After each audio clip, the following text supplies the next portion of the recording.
네, 감사합니다. 네, 오늘 추수감사 주일입니다. 오늘 제목은 왜 감사해야 할까요? 왜 감사해야 될까요? 제목으로 함께 말씀을 드리고자 합니다. 토요일 날 새벽에 눈이 왔습니다. 보셨습니까? 차를 세우신 분들은 이게 느낌이 오잖아요. 눈이 약간씩 쌓여 있는 모습들을 봅니다. 그러다 보니까 생각이 조금 다르더라고요. 이제 올해가 얼마 남지 않았다. 올해가 오늘까지 포함해가지고 7주 남았습니다. 7주. 그냥 막 달려가는 것 같습니다. 오늘 추수감사 주일입니다. 추수감사 주일이 되면 우리 또 성찬절이 얼마 있으면 되어지는데요. 구약시대에 이스라엘 민족들이 지켰던 절기가 크게는 세 가지로 볼 수가 있습니다. 그 첫 번째는 유월절이고, 두 번째는 칠칠절이고, 세 번째는 초막절입니다. 뭐 내용을 다 설명드릴 수는 없습니다만은 이 초막절이 추수감사절과 같은 모습이라고 생각하시면 됩니다. 추수한 곡식, 포도주 이런 것을 거뒀을 때에 감사를 드리는 절기를 우리는 초막절이다. 한 해의 모든 것을 거둬들였을 때 하나님 앞에 제사드리고 예배드리는 그 예배가 우리는 추수감사 주일이다. 이렇게 볼 수가 있습니다. 사실 추수감사 주일은 어떻게 보면 추수감사 주일이라는 것은 역사적으로 볼 때에, 기독교적인 역사적으로 볼 때에 청교도인들이 이 추수감사절에 대해서 가장 귀하게 생각했습니다. 왜냐하면은 영국의 청교도인들은 신대국으로 이륙한 다음에 첫 수확을 가지고 하나님 앞에 예배를 드릴 때에 그것을 드렸습니다. 근데 이 청교도인들이 어떻습니까? 이 사람들이 원래 영국에 거주했던 사람들 아닙니까? 그런데 그들이 성경 말씀을 중심으로 살겠다고 노력을 했지만, 그러나 성경 말씀이 아닌 형식과 의식에 매였던 그 성공의 사람들과 부딪히기 시작합니다. 특히 영국은 성공회로 인하여서 사람들이, 왕으로부터 모든 사람들이 그런 믿음을 가지고 있었던 겁니다. 그래서 이들이 생각할 때에 우리가 자유를 찾아서 이 나라에 있을 수가 없다. 첫 번째 갔던 나라가 사실 네덜란드였습니다. 이 네덜란드에서 11년 동안 그곳에서 신앙을 지키려고, 말씀을 지키려고 했었는데 그곳에서도 좀 부딪히니까 방법이 없잖아요. 그래서 그들끼리 기도하면서 우리가 신대륙으로 가자. 그래서 7년 동안 돈을 다 모았습니다. 모아가지고 배를 한 척 샀습니다. 이게 잘 아시는 것처럼 메이플라워입니다. 이 배를 타고는 102명이나 사람들이 그 배를 타고 간 겁니다. 65일 동안 항해를 하는데 비가 오고 폭풍이 치고 얼마나 많은 사람이 죽었는지. 나중에 가만히 신대륙에 들어가서도 보니 먹을 것이 없으니까 사람이 죽었어요. 그래서 102명 가운데 44명이 죽었습니다. 죽고 난 다음에 그곳에 신대륙에 가가지고 예배를 드리려고 하고 그곳에서 곡식을 심고 농사를 지으려고 했는데 그때 자기 힘으로 할 수가 없어서 인디언들이 와서 도와주었습니다. 인디언들이 같이 그 농사를 도와주고 그리고는 1년 후에 추수를 하게 됩니다. 추수를 하게 될 때에 너무너무 기쁜 거 아닙니까? 그래서 하나님 앞에 예배를 드리고 그리고 그 예배를 드리는데 인디언들도 다 참석을 시켜가지고 하나님 앞에 예배 드리고 거기서 농사와 그 다음에 칠면조 고기를 먹으면서 추수감사절을 지켰다는 겁니다. 그때부터가 추수감사절이 되은 것입니다. 우리가 이 추수감사절에 미국이라는 나라는 굉장히 중요합니다. 24일, 그러니까 다음 주죠. 다음 주부터 27일까지가 추수감사절입니다. 그 3일 동안은 쉬기도 하고 축제가 벌어집니다. 미국이라는 나라가 세워진 어떤 기념일 같은 그런 일이기 때문에 그렇습니다. 링컨 대통령이 1863년도에 링컨 대통령이 이 추수감사절을 제정을 했습니다. 우리나라에도 추수감사절을 지켜야 되겠다. 그리고 루즈벨트 대통령이 11월 셋째 주일날 한 주간 추수감사절을 지킨다고 아예 목요일 날은 추수감사절로 만들어버리고 딱 못을 박아버렸습니다. 근데 우리나라에서는 1904년도에 추수감사절을 지키게 됐습니다. 그때 지켰는데 또 처음에는 장로교만 지키다가 같이 선교사님들이 온 날을 기념하자 해서 지켰던 것이 11월 셋째 주일이 됩니다. 그래서 대부분 모든 교회들이 11월 셋째 주일날 추수감사 주일을 지키고 있습니다. 물론 교회들마다 11월 첫째 주일날 지키기도 하고 그렇습니다. 그런데 11월 첫째 주일은 하나님 앞에 감사하고 우리는 지금 농사를 짓지 않는 분도 많지만은 그래도 하나님 앞에 1년 동안의 삶을 우리는 어떻게 감사할 것인가 그런 마음을 가지고 오늘 추수감사절을 지키는 것입니다. 그렇다면 추수감사절이 우리에게 주는 의미가 무엇인가? 왜 감사해야 될까요? 왜 감사해야 됩니까? 오늘 우리는 이 말씀을 몇 가지를 나누고 함께 기도 제목 삼고자 합니다. 첫 번째는 우리의 삶의 필요를 채워주신 하나님께 감사하는 겁니다. 우리 삶의 필요를 채워주십니다. 한 해 동안 필요를 채워주신 겁니다. 한 해 동안 하나님께서 우리를 굶어 죽지 않게 하시고 이렇게 우리를 살게 하셨고 많은 돈이든 적은 돈이든 하나님 우리에게 주셨기 때문에 이렇게 살 수 있었잖아요. 그래서 하나님이 허락하지 않으시면 한 푼의 돈도 소유할 수가 없는 겁니다. 12절 말씀을 우리가 보면은 그렇게 말씀을 하고 있습니다. 12절 말씀을 같이 읽겠습니다. 내게 주신 모든 은혜를 내가 여호와께 무엇으로 보답할까? 뭐라고 되어 있죠? 내게 주신 모든 은혜를 이라고 말씀합니다. 하나님이 우리에게 복을 주시기를 원하시는 겁니다.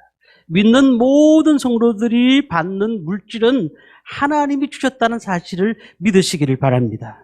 가면 갈수록 물가는 올라가고 썰돈은 많아지면서 매달 힘들게 살고 있습니다. 한 달을 딱 살아보니까 신경이 적자도 나고 말이죠. 너무 힘든 거예요. 그렇지만 지나고 보면은 그때마다 하나님께서 도우셨고 하나님께서 간섭하셨다는 사실을 우리는 인정하지 않을 수가 없는 것입니다. 욥이 이렇게 묵상합니다. 우리가 욥기 묵상을 하고 있는데 욥의 고백이 이런 거죠. 1장 21절에 이렇게 말합니다. 이르되 내가 모태에서 알몸으로 나왔은즉 또한 알몸이 그리로 돌아갈지라. 주시니도 여호와시요 고두시니도 여호와시니 여호와 이름이 찬송을 받으실지니다 하고. 어떤 분이 그런 얘기합니다. 아니 내가 열심히 일했기 때문에 돈을 번 것이지 뭐 하나님이 주신 게 뭐가 있냐고. 어떤 분은 또 그렇게 합니다. 아니 세상 사람들이 우리보다 돈이 더 많던데 그럼 하나님이 우리에게 주셨다면 더 많은 걸 주셔야 되지 않느냐고. 그런데 우리가 한 가지만 알고 두 가지를 모르는 겁니다. 세상 사람들은 하나님 관심이 없습니다. 그들이 뭐 잘 먹고 잘 살고 관심 왜 그렇습니까? 그들은 지옥 백성이기 때문에 그래요. 지옥 백성. 천국 갈 수 있는 사람들이 아니에요. 이 땅에서 마음껏 누리면서 마음껏 사는 것 그냥 두고 보면 됩니다. 하나님이 관심 있는 사람은 누굴까요? 구원받은 우리들입니다. 예수 믿는 우리들입니다. 오늘 우리 가정도 직장도 자녀들도 집도 건강도 학업도 우리가 섬기고 있는 교회도 다 하나님이 인도해 주셨기 때문에 가능한 것입니다. 그래서 모든 것을 누가 주셨다고요? 하나님이 주셨다는 사실을 믿으시기 바랍니다. 우리의 것은 아무것도 없습니다.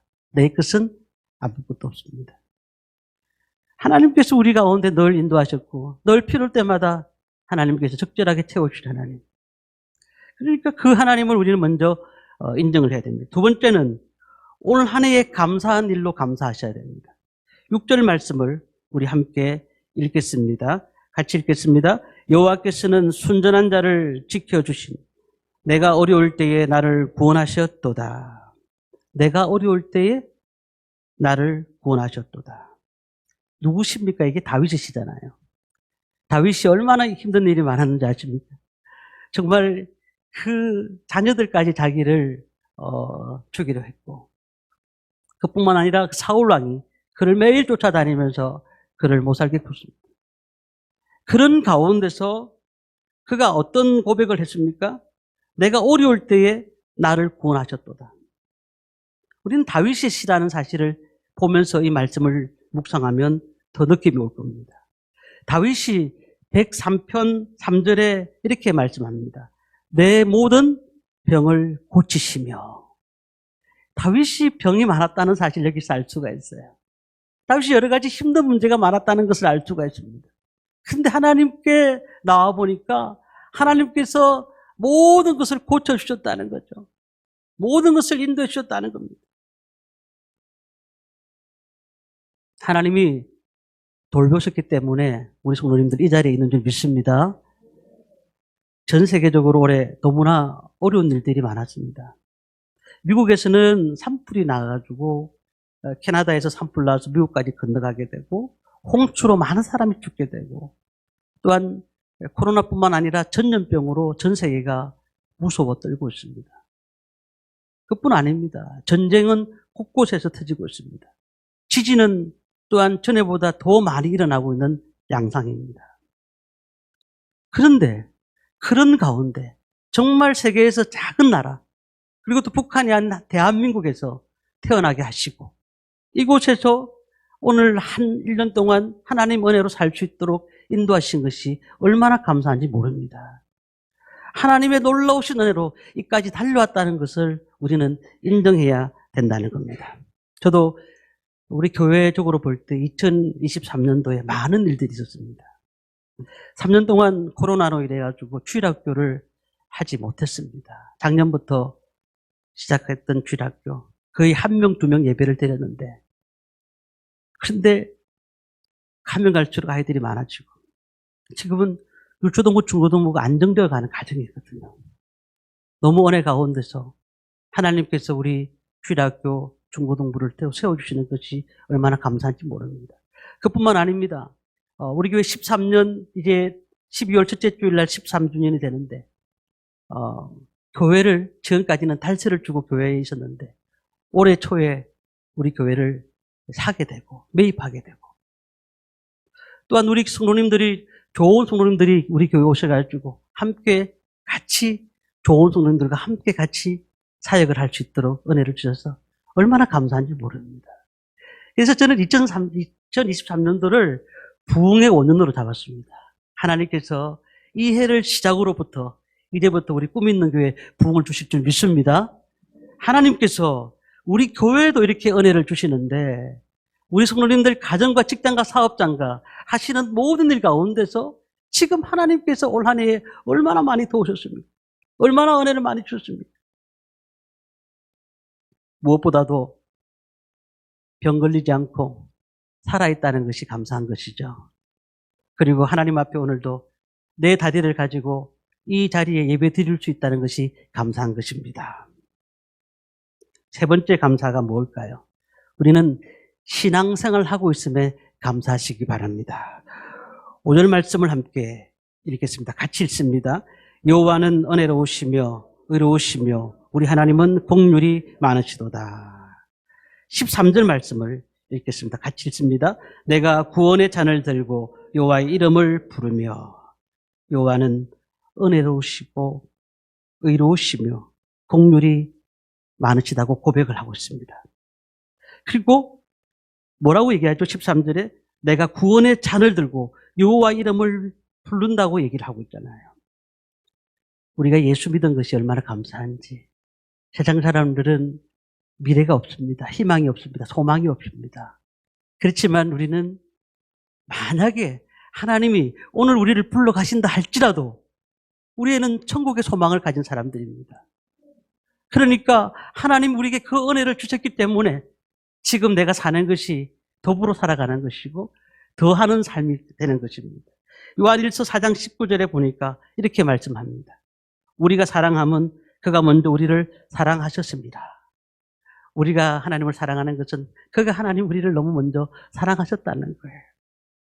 우리는 예수님 때문에 이 자리에 있는 것입니다. 바울은 에베소서 5장 20절 21절에서 이렇게 말을 합니다.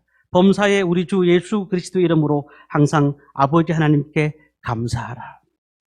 예수 이름으로 감사하라. 예수님 때문에 감사하라. 이렇게 말을 우리가 바꿀 수가 있습니다. 우리는 예수님 때문에 이 자리에 와 있고 오늘도 세상에 딴 곳에 가지 않고 하나님 전에 와서 예배 드릴 수가 있는 겁니다. 우리가 은혜가 무엇입니까? 막 잘 되고 말이죠. 많은 것이 많아지고 말이죠. 재산도 많아지고 풍속해지고 이것이 하나님 은혜입니까? 물론 그것도 하나님 은혜입니다. 그러나 더 중요한 것은 내가 예수 믿고 구원받았다는 것이 하나님 은혜고 지금 주님께 나와 있다는 것이 하나님의 은혜인 줄 믿습니다. 이번 다니엘 기도회 보셨습니까? 저는 다니엘 기도회에서 쭉 교회에서도 하고 개인적으로도 들었습니다마는 목요일 날 나오신 분이죠. 유원성 찬양 사역자. 아버지의 마음이란 찬양을 작곡했고 우리나라에 작곡을 많이 했습니다. CCM 가수인데요. 그 부인이 누구냐면은 김정합 배우입니다. 그래서 저도 사실 이분에 대해서 잘 몰랐어요. 몰랐는데 이번에 알게 됐는데 SBS 동상이몽에 나왔었다고 하더라고요. 그런데 그 내용을 제가 유튜브로 봤더니 유원성 전도사님은 사실 그렇게 뛰어난 사람은 아니에요. 누구나도 찬양 사역을 할 수가 있는데 그런데 놀라운 것은 그가 전도사님이면서도 불구하고 좋은 아내를 얻었잖아요. 그리고 모든 것이 다 잘 되어가는 가정 가운데 있었습니다. 아이들도 2명 놓고 그리고 하는 일마다 잘 되고. 그런데 작년인가요? 작년이니까 그렇게 잘 되어가던 전도사님 머리가 아파서 병원에 가봤더니 그 머리에 뇌종양이 발견됐다는 겁니다. 뇌종양이. 얼마나 실망을 했겠습니까? 그런데 그 고백 가운데 보니까 감사하더라는 거죠. 감사하더라는 거죠. 왜 감사하냐? 자기 아내가 뇌종양이 아니라서, 자기 아들들이 뇌종양이 아니라서, 자기가 뇌종양이라서 감사하더라는 거예요. 그 예수를 믿으니까 그 병이 그렇게 마음이 불안하지가 않더라는 거예요. 불안하지가 않더라는 거예요. 하나님은 우리가 무엇을 가지는 것에 대해서 만족을 원하시는 것이 아니라 하나님이 기쁨 되기를 원하시는 거예요. 하나님이 내 속에 계심으로써 기쁨 되기를 원하시는 겁니다. 우리가 많은 것들을 얻었다고 자랑할 거 없습니다. 하룻밤 사이에 무슨 일이 일어날지 우리는 알지 못하는 인생들입니다. 우리 지금 오늘도 하나님 앞에 예배 드릴 수 있다는 것, 하나님 앞에 기뻐할 수 있다는 것, 구원을 주셨던 하나님께 감사할 수 있다는 것, 이것이 하나님의 은혜인 줄 믿습니다. 그래서 다윗이 시편 103편 3절에 이렇게 고백을 합니다. 그가 내 모든 죄악을 사하시며 내 모든 언택을 잊지 말지어다. 이 죄가 뭐예요? 죄는 영혼의 암입니다. 영혼을 깔아먹는 암이에요. 죄가 우리의 영혼을 깔아먹어요. 그래서 우리가 이게 거짓인지 참인지도 몰라요. 하나님 나라를 위해서 사는 건지 무엇을 위해서 사는 건지도 몰라요. 죄가 들어오니까 하나님 말씀 앞에 가지를 못하는 거죠. 그런데 이 다윗이 그런 고백을 한 겁니다. 그가 내 모든 죄악을 사하시며 내 모든 죄악을 사하시니까 내가 그 은혜가 얼마나 감사한지 모르겠다. 그 고백을 했다는 것입니다. 우리가 좋은 집에서 좋은 것 가지고 돈 걱정 없이 사는 것 중요합니다. 저는 늘 우리 성도님들 위해 기도합니다. 하나님, 우리 교회 성도님들 부자 되게 하여 주시옵소서. 하나님, 정말 많은 것들 얻게 하여 주시옵소서. 풍성하게 살게 하여 주시고, 그래서 주님의 나라를 위해서 열심히 일할 수 있도록 도와주옵소서. 그렇게 제가 기도를 합니다. 그러나 더 중요한 것은 아무리 예수를 그렇게 돈이 많고 아무리 좋다 하더라도 예수를 믿지 않으면 무슨 소용이 있다는 거예요. 예수 믿지 않고 그 많은 재산을 가지고, 저는 장례식에 가보지만 장례식에 가시는 분들마다, 돌아가시는 분들마다 돈을 한껏 이렇게 들고 가시는 분들 한 번도 본 적이 없습니다. 다 내려놓고 수의 한벌 입고 가시더라고요. 우리가 하나님 앞에 구원받은 것이 감사하고 하나님 앞에 나와서 예배 드릴 수 있는 것이 감사하고, 주님께서 우리를 위해서 십자가에 흘리신 그 놀라운 은혜, 그 은혜가 있으면 감사한 거예요. 그러니까 우리가 세상 것들에 자꾸 만족하려고 생각하지 마세요. 뭘 줘도 만족이 안 돼. 뭘 줘도 만족이 안 돼. 어느 교회 목사님들하고 얘기를 나누면서, 목사님들 세계입니다. 그래, 어느 교회 목사님이 자기 교회는 50명 모인다, 우리 교회는 100명 모인다 그래. 근데 처음에 그 목사님들이 몇 년 전에 만났을 때 그 교회가 20명밖에 안 모였던 교회인데 뭐라고 하냐면 50명 모이는 게 목사님이 아이고 100명이 안 된다. 100명 안 된다. 아무래도 100명이 안 된다. 그러니까 처음에는 20명 목회를 할 때는 30명 오면 하나님 감사합니다. 정말 이 영혼들을 살리겠습니다. 그런 마음으로 목회를 했는데 나중에는 자꾸 올라가는 거 올라가. 어느 목사님 그 얘기 하더라고요. 10,000명 되는 교회 목사님하고 20,000명 되는 교회 목사님하고 좀 자존심 상해서 같이 옆에 안 있는다는 거예요. 그런 얘기를 하시더라고요. 우리가 아무리 많이 가진들 무슨 의미가 있고 아무리 많은 것들 우리가 얻는들 무슨 의미가 있냐는 거예요.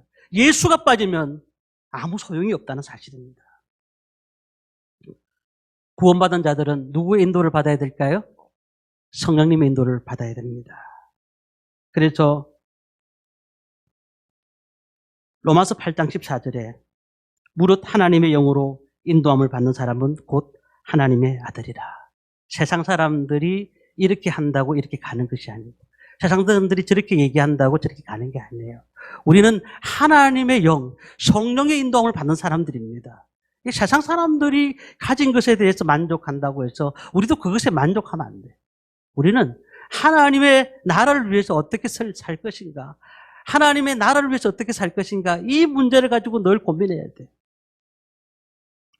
성령님의 인도를 받으면은 하나님께서 우리에게 이스라엘 민족들에게 만나와 메추라기를 내려주시는 것처럼 하나님은 필요한 것들을 적절하게 공급해 주십니다. 하나님께서 우리에게 은혜를 주시는 거예요. 하나님께서. 그러니 영원한 천국 갈 때까지 우리 힘으로 살려고 하지 마세요. 예수 그리스도의 능력으로 구원받은 그 하나님의 힘으로 성령의 인도함을 받아서 이 땅을 살아가시기를 바랍니다. 마지막으로 왜 감사해야 될까요? 문제와 고난도 감사함으로 받으면은 버릴 것이 없다는 겁니다. 문제와 고난이 없는 사람이 어디 있겠느냐는 겁니다. 우리 8절 말씀을 함께 읽겠습니다. 같이 읽습니다. 주께서 내 영혼을 사망해서 내 눈을 눈물에서 내 발을 넘어짐에서 건지셨나이다. 10절 말씀을 또 읽겠습니다. 내가 크게 고통을 당하였다고 말할 때에도 나는 믿었도다. 내가 크게 고통을 당하였다고 말할 때도 나는 그분을 의지했다. 이게 다윗의 고백입니다. 바울은 디모데전서 4장 4절에 이렇게 말을 합니다. 디모데에게 하나님이 지으신 모든 것이 선함에 감사함으로 받으면 버릴 것이 없나니. 고난도 하나님을 우리가 알기 때문에 하나님이 고난을 주시면 하나님은 고난을 주시는 갑다. 그것도 감사함으로 받아야지. 그런 마음으로 가질 때 그것이 버릴 것이 없는 것이라고 말씀하고 있는 겁니다. 어떤 사고가 난 분인데 팔다리를 다 잃었습니다. 팔다리를 다 잃었어요. 몸통만 남은 거예요. 몸통만. 그런데 이분이 다른 것을 쓸 수가 없으니까 붓글씨를 쓰는데 뭘로 쓰겠습니까? 입으로밖에 쓸 수가 없잖아요. 그래서 입으로 붓을 물고 글씨를 씁니다. 그런데 한참 글씨를 적다가 마음에 그냥 벅차오르는 감정을 억누르지 못해서 눈물을 흘리기 시작합니다. 그러면서 이렇게 기도합니다. 주님, 내 입을 남겨주신 것을 감사합니다. 자, 우리가 팔, 다리가 없다고 생각해 보십시오. 우리는 절망할 수밖에 없는데 그런 입으로 붓을 쓰고 있으면서도 하나님 내게 입을 주셨기 때문에 이렇게 글을 적을 수 있는 것이 얼마나 감사한지요. 그 고백이 그에게 있었다는 사실입니다. 어떤 사람들은 자기 삶이 어제보다 못하다고 낙심된다고 그리고 내 인생이 왜 이렇게 될지 자꾸 설파하며 좌절하지만은 그러나 우리는 지금 우리가 해야 할 일이 뭘까요? 낙심하고 설파하고 좌절할 시간이 없습니다. 하나님 앞에 감사하시기 바랍니다. 감사하면 하나님께서 좌절과 실망과 모든 것을 이길 수 있는 은혜를 역전히 하나님께서 은혜를 주실 줄 믿습니다. 그렇다면 하나님을 믿는 우리가 문제와 고난이 오잖아요. 우리가 어떻게 감사할 수가 있을까? 제가 짧게 3가지를 말씀을 드립니다. 첫 번째는 문제와 고난은 기도 응답을 체험할 수 있는 좋은 기회이기 때문에 그렇습니다. 문제가 고난이 온다면 우리는 기도 응답을 받을 좋은 기회다. 그렇게 생각하시기 바랍니다. 우리 히스기야 왕 때 아수르 사네립이 쳐들어왔습니다. 유다 왕이 그때 병력이 얼마 되지 않았습니다. 사내빌은 집은 18만 5천 명의 병력을 데리고 쳐들어왔습니다. 그때 얼마 편지를 보내면서 히스기야를 조롱합니다. 막 조롱하기 시작합니다. 히스기야는 어떻게 했을까요? 히스기야는 이사야에게 중보기도를 부탁하고 자기는 그 편지를 들고 성전 앞에 올라가서 하나님 앞에 기도합니다. 하나님, 나를 긍휼히 여겨달라고. 그랬더니 하나님께서 은혜를 주셔가지고 어떻게 했을까요? 아수르 군대를 하룻밤 사이에 18만 5천 명을 다 물리쳐버렸습니다. 누가요? 기도의 능력으로. 그냥 어려움들이 없었으면 기도했을까요? 기도 안 했다는 거죠. 어려움이 있었기 때문에 기도하는 거였었어요. 그러니까 오히려 히스기야는 그 기도의 능력으로 그는 삶을 살게 되었다는 겁니다. 두 번째는 이 문제와 고난이 왔을 때 합력하여 선을 이루신다는 사실을 믿으시길 바랍니다. 로마서 8장 28절 말씀에 이렇게 되어 있습니다. 우리가 알거니와 하나님을 사랑하는 자 곧 그의 뜻대로 부르심을 입은 자들에게는 모든 것이 합력하여 선을 이루느니라. 문제와 고난이 왔습니다. 그런데요, 나중에 보니까, 끝에 보니까 이게 하나님께서 우리를 통해서 합력하여 선을 이루셨더라는 거예요. 요셉 보십시오. 요셉이 아버지에게 특별하게 사랑을 받았던 요셉인데 그가 애굽의 종으로 팔려갑니다. 요셉은 애굽에서 종살이하고 옥살이를 13년 동안 하게 됩니다. 보디발의 집에서 억울하게 누명을 쓰게 되고 그리고 그가 부탁했던 술 가는 장도 깜빡 잊어서 왕에게 자신의 얘기를 전달하지 못합니다. 요셉 보면서 야, 벌써 저런 인생이 다 있나 라고 생각이 되어지지만 그 긴 안목으로 볼 때 어떻게 했을까요? 그 어려움 가운데 하나님께서 그를 총리의 자리로 올리시는 놀라운 은혜를 경험하게 된 겁니다. 다니엘 기도회를 다 끝났어요. 이제 화요일이면 끝나는데 16,000 교회가 함께 같이 했다는 얘기를 들었습니다. 그게 간증하시는 분들 누가 나왔을까요? 목회자들, 사역자들, 그리고 또한 모든 사업장에서 NGO들 많은 분들이 나왔지 않습니까? 연예인들. 그런데 그분들이 전부 다 한다는 말이 뭐라고 합니까? 감사할 수 없는 곳에 감사했더니 하나님께서 우리에게 은혜를 주셨다는 거예요. 감사할 수 없는 곳에 낙심할 수밖에 없고 아무 답이 없는 곳에서 하나님께서 감사했더니 은혜를 주셨다는 거예요. 오늘 우리 성도님들 감사할 수 없는 곳에 감사하시기 바랍니다. 그러면은요, 합력하여 선을 이루시는 하나님을 우리는 경험할 수가 있게 될 줄 믿습니다. 마지막 세 번째는 문제와 고난은 내 자신을 변화시키게 된다는 사실입니다. 하나님께서 우리 믿는 성도들을 자꾸 변화시키기를 원하세요. 어제보다 오늘이 우리는 더 변화돼야 돼요. 그리고 내일이 더 변화돼야 되는 거예요. 우리는 왜 그럴까요? 이 땅에서 예수님처럼 사는 사람은 없지만 예수님을 닮아가야 돼요. 주님을 닮아가야 돼요. 이걸 우리는 신약 용어로 성화라고 하는데, 그래서 우리 가운데 자꾸 예수를 믿으면 성령의 열매가 넘쳐야 되고 성령의 은사가 넘쳐야 되고 하나님 나라를 세워가야 되고, 믿음이 있는 사람일수록 성령의 열매가 넘쳐야 되고 하나님 나라를 위해서 일하는 것은 당연한 것입니다. 그렇게 하기 위해서 하나님께서 우리를 어떻게 할까요? 고난 가운데 주시는 거예요. 고난 가운데. 왜요?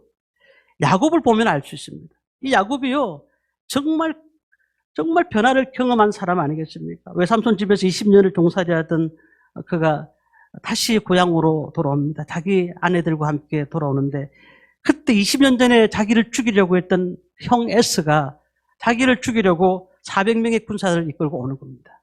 이 소식을 들었던 야곱은 큰 문제를 만났습니다. 어떻게 할까? 나도 죽게 되는데 고민합니다. 두 표로 나가야 되겠다. 한 팀은 죽더라도 한 표는 살 거 아니냐. 온갖 생각, 인간적인 생각 다 돌립니다. 그러다가 그곳에서 어떻게 됩니까? 천사를 만나고 천사와 씨름하듯이 기도를 합니다. 그래서 하나님을 만나게 되고 하나님의 음성을 듣게 되는 겁니다. 그때 야곱이 이스라엘로 바뀌게 됩니다.